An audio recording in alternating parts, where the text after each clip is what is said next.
If you're like me and you've ever got frustrated trying to find a trellis that's this size, about 8 feet tall, that sticks up well above the fence line like these three, you couldn't find one in the store, and the ones they had were, I don't know, 50 bucks or more, and generally only 6 feet tall, then this video might be helpful for you.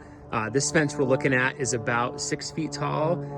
These three plants are what's called a clematis, and they grow prolifically here in Spokane, Washington. It's still pretty early spring, but you can already see they'll grow about a foot a week. And the problem I had the past one is they would just kind of fall over the top of the clematis about at the fence line. And so what I did is I finally just went to one of the big box stores and picked up some dimensional cedar. You could use something else if you want to, but cedar is really nice because it's rot resistant. And this is comprised of three 8-foot cedar boards, and each of them are nominally 1 by 4 inches. And so what I did is I just ripped through the table saw, take each one of these, and I took it into 3 pieces. So each one of these is a little bit more than an inch wide, and an actual depth on it is actually more like 7/8 of an inch or so. And so after you do that, you end up with 9 boards. And on this one, as you can see, I just use 6 of those 8-footers. You just kind of spread them out on the floor nice and evenly. And then you can space out the horizontal ones. I did about 16 inches. If I had to do it again, I probably would have done it more like this one here.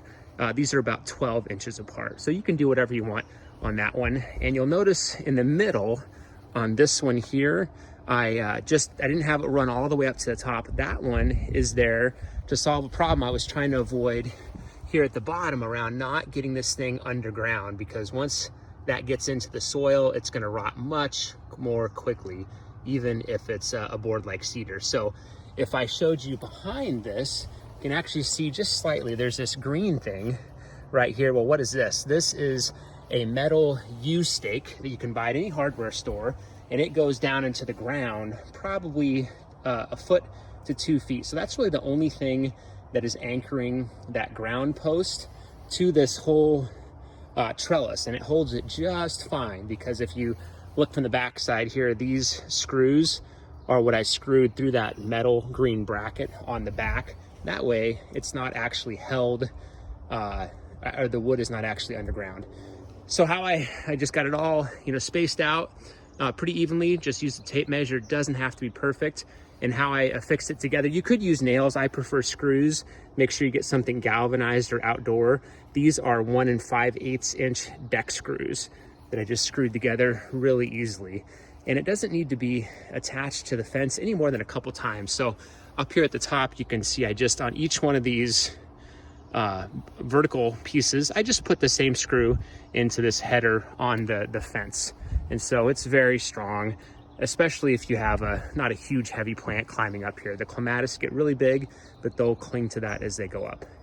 A couple things to note when you're picking out your boards at the store. It's okay if they're not perfect, and if you have to pick between them being a little off this way, that's probably preferable to them being cupped or bowed if the board doesn't lay down and straight like this.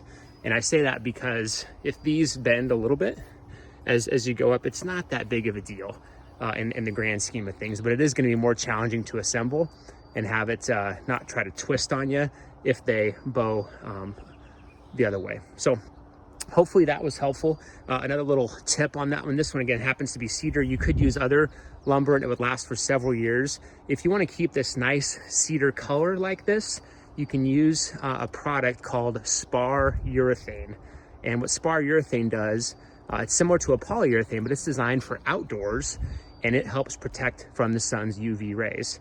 And so if you don't use that, in fact, I did not on this one, this pretty cedar color is gonna look gray in about a year. It's still totally fine, but those UV rays will bleach it out a little bit. I can show you something else in the garden over here where I did that on this bench over here. This has been redone, gosh, 5 or so years ago with similar cedar boards, and you can tell it still has that really nice color, and that's because I used that spar urethane on it.